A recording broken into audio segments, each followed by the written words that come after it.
मैं ईश्वरी सूर्यवंशी सहायक प्राध्यापक PCL कॉलेज जांजगीर।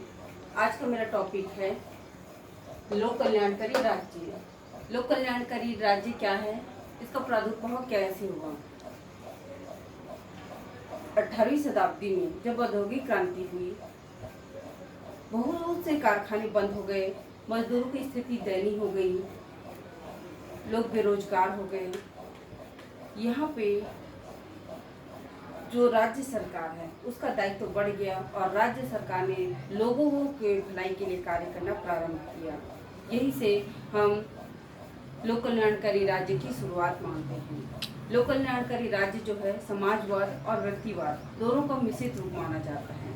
अतः आज हम आगे देखते हैं कि लोक कल्याणकारी राज्य का जो प्रादुर्भाव हुआ, प्रादुर्भाव के क्या कारण हैं। तो उसमें देखिए, प्रादुर्भाव के कारण में आएगा व्यक्तिवाद के विरुद्ध प्रतिक्रिया, मार्क्सवादी साम्यवाद का भय, लोकतांत्रिक समाजवाद की धारणा का चलन, निम्न पिछड़े वर्ग का उत्थान।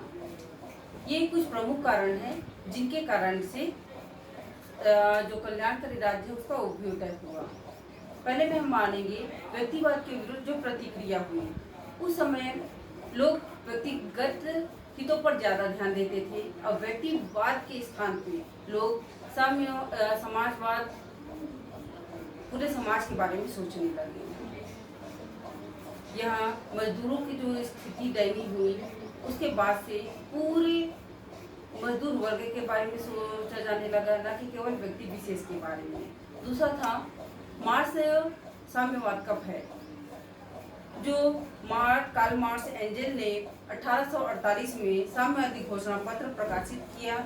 उसमें लेनिन के नेतृत्व में सोवियत रूस में साम्यवादी क्रांति हुई तथा मार्क्स विचारधारा का ठोस आधार प्राप्त हुआ। अब व्यक्तिवाद के स्थान पे मार्क्सवाद का जो उदय हुआ, यहाँ से लोक कल्याणकारी राज्य की प्रारंभ हुआ। तीसरा, लोकतांत्रिक साम्यवादी धारणा का चलन।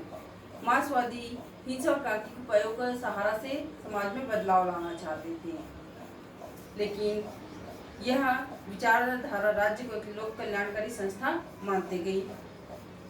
समाजवाद की स्थापना को बल मिला। पिछड़े वर्ग का उत्थान, इससे लोक कल्याणकारी राज्य में पिछड़े जो निम्न वर्ग थे उनको आर्थिक लाभ हुआ, उनकी स्थिति में सुधार हुआ। आइए आज हम देखते हैं लोक कल्याणकारी राज्य के अर्थ और परिभाषा। लोक कल्याणकारी राज्य का अर्थ एवं परिभाषा। अब्राहम लिंकन के शब्दों में लोक कल्याणकारी राज्य वह समुदाय है जो आर्थिक व्यवस्था का संचालन आय के अधिकाधिक समान वितरण के उद्देश्य से करता है। फिर केंट के अनुसार लोक कल्याणकारी राज्य वह है जो अपने नागरिकों के लिए व्यापक समाज सेवाओं की व्यवस्था करता है। कल्याणकारी राज्य के लक्षण। कल्याणकारी राज्य के क्या क्या लक्षण हैं, इसमें हम देखेंगे। लोकतंत्री शासन। कल्याणकारी राज्य में सभी जनता का जनता के लिए शासन माना जाता है, अतः यह अत्यधिक अच्छा शासन माना गया है।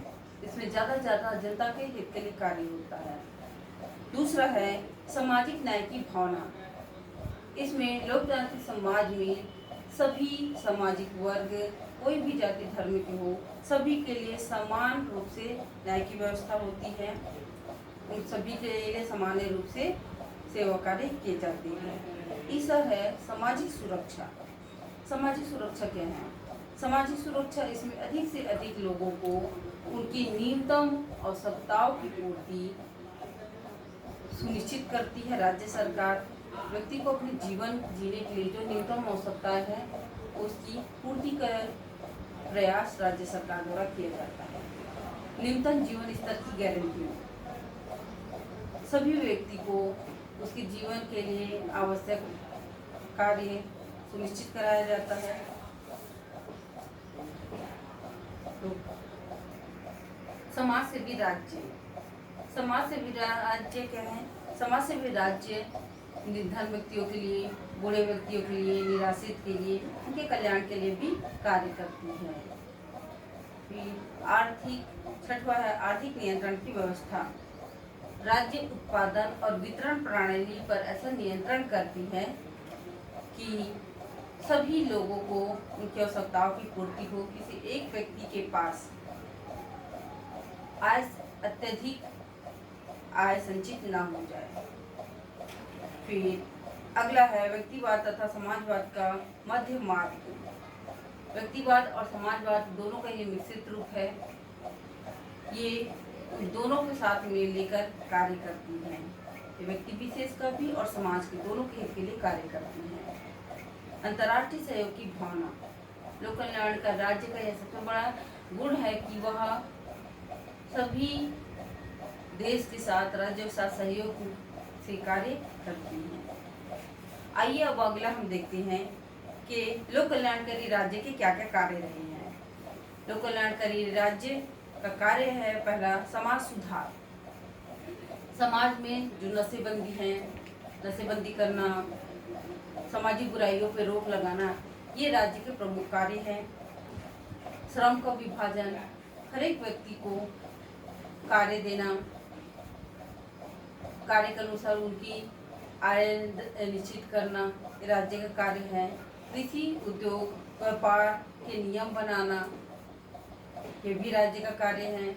कृषकों की सहायता करना, व्यापार के लिए नियम निर्धारित करना, उनको सहयोग उपलब्ध कराना, ये सभी राज्य के कार्य हैं। शिक्षा, राज्य का यह कार्य है कि वह समवर्ती सूची के विषय शिक्षा राज्य के नागरिकों को ज़्यादा से ज़्यादा प्राथमिक शिक्षा उन्हें उपलब्ध कराए। इसके लिए निःशुल्क शिक्षा का अधिकार लागू किया गया है, जिससे 6 से 14 वर्ष की आयु के बच्चों को अधिक से अच्छी शिक्षा सुनिश्चित हो। स्वास्थ्य रक्षा, विभिन्न प्राथमिक औषधालय खोलना, प्राथमिक स्वास्थ्य केंद्र खोलना, वो भी निःशुल्क, ये राज्य का दायित्व है जो समाज कल्याण के लिए कार्य करें। सातवां है नैतिक उत्थान के साधनों का विकास करना। विभिन्न स्थानों पर वीर पुरुषों की मूर्तियां लगाना, 26 जनवरी 15 अगस्त का आयोजन करना, ऐसे आयोजन करना जिससे युवाओं में राष्ट्र प्रेम की भावना हो, उनमें नैतिक उत्थान हो। ये विभिन्न कार्य राज्य के द्वारा किया जाता है। आर्थिक सुरक्षा, सभी व्यक्तियों को अपने न्यूनतम आवश्यकताओं की पूर्ति हो, यह प्रयास किया जाता है।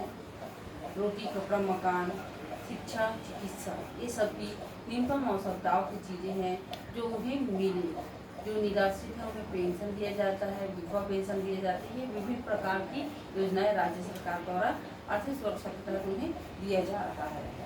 परिवार नियोजन संबंधी कार्य, हमारे दो के तहत राज्य सरकार परिवार नियोजन कार्यक्रम चलाती है। जो व्यक्ति परिवार नियोजन करते हैं उन्हें पुरस्कृत किया जाता है।